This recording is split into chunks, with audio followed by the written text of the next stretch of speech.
Hello viewers, আপনাদের আরও একবার স্বাগত লাইকেবল এডুকেশন চ্যানেলে।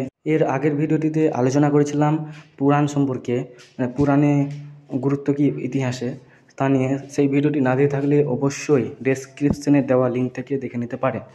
এবং আজকের যেটি ভিডিওটি আলোচনা করতে যাচ্ছি সেটি অতি গুরুত্বপূর্ণ একটি টপিক, সেটি হলো রামায়ণ ও মহাভারত ইতিহাসে কেন গুরুত্বপূর্ণ তা নিয়ে।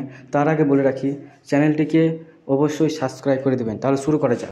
তো দেখুন, what were the historical important of Ramayana and Mahabharata. ইতিহাসে রামায়ণ এবং মহাভারতের গুরুত্ব কী তা নিয়ে আলোচনা করো। তাহলে এই যে কোশ্চিনটা 5 মার্কের। তোমার বিভিন্ন বিশ্ববিদ্যালয়ের কলেজগুলিতে এই কোশ্চিনটা এসে থাকে, বিশেষ করে যারা সেমিস্টার 1-এ পড়ছে কলেজে, তাদের জন্য গুরুত্বপূর্ণ। এবং আপনারা এটিকে ধারণার খাতিরেও দেখে নিতে পারেন। তাহলে শুরু করা যাক। প্রাচীন ভারতের ইতিহাসে দুটি গুরুত্বপূর্ণ গ্রন্থ হলো রামায়ণ ও মহাভারত। রামের অয়ন বা চরিত্র এর অর্থ রামায়ণ। অযোধ্যার রাজা রামচন্দ্র জীবনকে কেন্দ্র করেই রামায়ণের মূল ঘটনা স্রোত প্রভাবিত হয়েছে। মহাভারতের মূল ঘটনা প্রবাহ আবর্তিত হয়েছে কৌরব ও পাণ্ডবের সংঘর্ষকে কেন্দ্র করে। অনেকে মনে করে থাকেন যে বাল্মীকি এবং কৃষ্ণদ্বৈপায়ন বেদব্যাস মহাভারত রচনা করেছেন।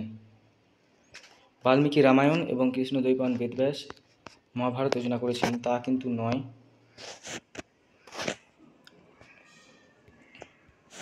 এই মহাকাব্য দুখানি কোনো বিশেষ কবি বা কোনো বিশেষ যুগের রচনা নয়।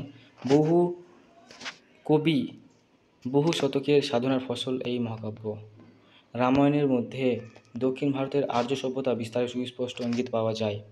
রামের রাজ্যজয়, সুশাসনের প্রচেষ্টার মধ্যে দিয়ে আর্য সভ্যতার বিস্তার ও সংগঠিত কারণের একটি ছবি ফুটে ওঠে। রামচন্দ্র ঐতিহাসিক ব্যক্তি ছিলেন কি না সে সম্পর্কে বিতর্ক আছে, কিন্তু কুরুক্ষেত্রের যুদ্ধের ঐতিহাসিকতা প্রায় সকলেই স্বীকার করে নেন। এই যুদ্ধটি সম্ভবত খ্রিস্টপূর্ব 9ম-10ম শতকে ঘটেছিল। খ্রিস্টপূর্ব 1ম সহস্রাব্দ বা তারও পূর্ব থেকে খ্রিস্টীয় 4র্থ শতক, প্রায় 1500 বছরের ইতিহাস। অনেক মূল্যবান তথ্য এই মহাকাব্য দুখানিতে বিধৃত রয়েছে। রাজনীতি, সমাজ ব্যবস্থা, ধর্ম, অর্থনীতি, যুদ্ধবিগ্রহ, জ্ঞান বিজ্ঞান, শিল্পকলা সবই এই গ্রন্থ দুখানিতে আলোচিত হয়েছে। রামায়ণের শ্লোক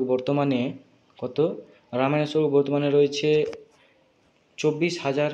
অন্যদিকে মহাভারতের শ্লোকের সংখ্যা 1 লাখেরও বেশি। তবে রামায়ণ ও মহাভারতের প্রচুর পাঠান্তর আছে। ভৌগোলিক প্রেক্ষাপট ও কালসীমা বেশিরভাগ ক্ষেত্রে না জানা থাকায় ঐতিহাসিক তাৎপর্য অনুধাবন করা কঠিন হয়ে পড়েছে। ফলে কোন পাঠ নকল, কোনটি আসল তা মীমাংসা করাও অনেক সময় সম্ভব হয়ে ওঠে না। তাহলে ভিউয়ার্স, আজকের আলোচনা এটুকুই ছিল। ভিডিওটিকে যদি ভালো লেগে থাকে বা নোটটিকে যদি ভালো লেগে থাকে তাহলে অবশ্যই একটি লাইক করে দেবেন এবং সাবস্ক্রাইব অবশ্যই করবেন। ধন্যবাদ।